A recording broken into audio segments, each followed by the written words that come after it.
മക്കളെ അൻറാമിസ് ആണ്. അപ്പൊ നമ്മൾ 7ാം ക്ലാസ്സിലേക്ക് സെറ്റ് ആയിട്ടിരിക്കുകയാണ് അല്ലേ, റെഡിയാണ് നമ്മൾ.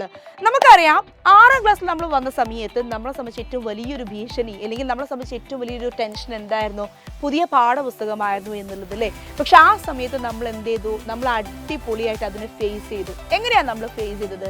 നമ്മുടെ സൈലത്തിന്റെ പ്രോപ്പർ ആയിട്ടുള്ള ക്ലാസ്സസ് ഉണ്ടായിരുന്നു നമുക്ക് അല്ലേ, പ്രോപ്പർ ആയിട്ടുള്ള ഗൈഡൻസ് നമുക്ക് ഉണ്ടായിരുന്നു.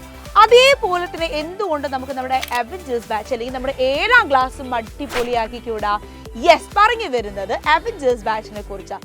നമ്മുടെ സൈലത്തിന്റെ 7ാം ക്ലാസ്സിലെ മക്കൾക്കുള്ള അടിപൊളി കോച്ചിങ് ആണ് നമ്മുടെ അവഞ്ചേഴ്സ് ബാച്ച്. ആസ് ഓൾവേസ് എന്തുണ്ട്, നമുക്ക് ഈ ഒരു ആപ്പിൽ നമ്മുടെ ഡെയിലി ലൈവ് ക്ലാസ്സസ് ഉണ്ട്. നിങ്ങൾക്കറിയാം ഓരോ പ്രാവശ്യം നമ്മൾ എന്താ ടേം വൈസ് എക്സാംസ് കണ്ടക്ട് ചെയ്യുന്നുണ്ട്. അത് മാത്രമാണോ, ചാപ്റ്റേഴ്സ് കഴിയുമ്പോൾ നമ്മൾ ഓരോ ചാപ്റ്ററിന് അപ്പം തന്നെ പരീക്ഷ നടത്തും അല്ലേ, വിത്ത് ആൻസർ കീ ഡിസ്കഷൻ. ഇങ്ങനെ ഒരുപാട് ഫീച്ചേഴ്സ് ഉള്ളതാണ് നമ്മുടെ ബാച്ച്. ഈ ഒരു പ്രാവശ്യം നിങ്ങൾക്കറിയാം നമ്മൾ എന്ത് ചെയ്തിട്ടുണ്ട്, നമ്മുടെ ബേസ് പ്ലാൻ, അതേപോലെ ഇൻഫിനിറ്റി പ്ലാൻ, ഇൻഫിനിറ്റി പ്രോ, ഇങ്ങനെ 3 പ്ലാൻസ് ആയിട്ട് നമ്മൾ എന്ത് ചെയ്യുന്നുണ്ട്, പ്രസന്റ് ചെയ്യുന്നുണ്ട്. അതായത് നിങ്ങളുടെ നീഡ്സിനനുസരിച്ചിട്ട്. ഓക്കെ, നിങ്ങൾക്കിപ്പോൾ ലൈവ് ക്ലാസ്സസ് മാത്രം മതിയെങ്കിൽ നിങ്ങൾക്ക് എന്താ ബേസ് പ്ലാൻ അപ്ലൈ ചെയ്യാം. അതല്ല നിങ്ങൾക്ക് കുറച്ചും കൂടി അഡ്വാൻസ്ഡ് ആയിട്ടുള്ള കാര്യങ്ങൾ വേണമെങ്കിൽ ഇൻഫിനിറ്റി ബാച്ച് നിങ്ങൾക്ക് ഓപ്റ്റ് ചെയ്യാം.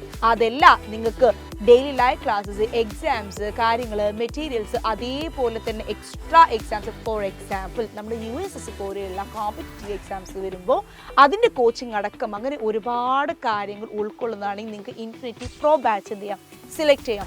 അപ്പോൾ നിങ്ങളുടെ കൺവീനിയൻസിന് അനുസരിച്ചിട്ടാണ് ഈ ഒരു പ്രാവശ്യത്തെ അവഞ്ചേഴ്സ് ബാച്ചിൻ്റെ നമ്മൾ പ്രസൻറ്റ് ചെയ്യുന്നത്. നിങ്ങൾ എന്താ ചെയ്യേണ്ടത്, എത്രയും പെട്ടെന്ന് എന്ത് ചെയ്യണം, നിങ്ങൾ താഴെ കാണുന്ന നമ്പറിൽ നിങ്ങൾ വിളിക്കണം. വീണ്ടും ഞാൻ പറയുകയാണ്, 7ാം ക്ലാസ് എന്ന് പറയുമ്പോൾ നമ്മളെ സംബന്ധിച്ച് വളരെ ഇമ്പോർട്ടൻ്റ് ആണ്. കാരണം USS പോലെ വലിയൊരു പരീക്ഷ എഴുതുന്ന ഒരു വർഷമാണ് ഏത്, നമ്മുടെ 7ാം ക്ലാസ് എന്ന് പറയുന്നത്.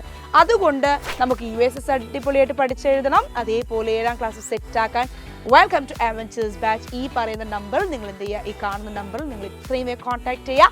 See you there.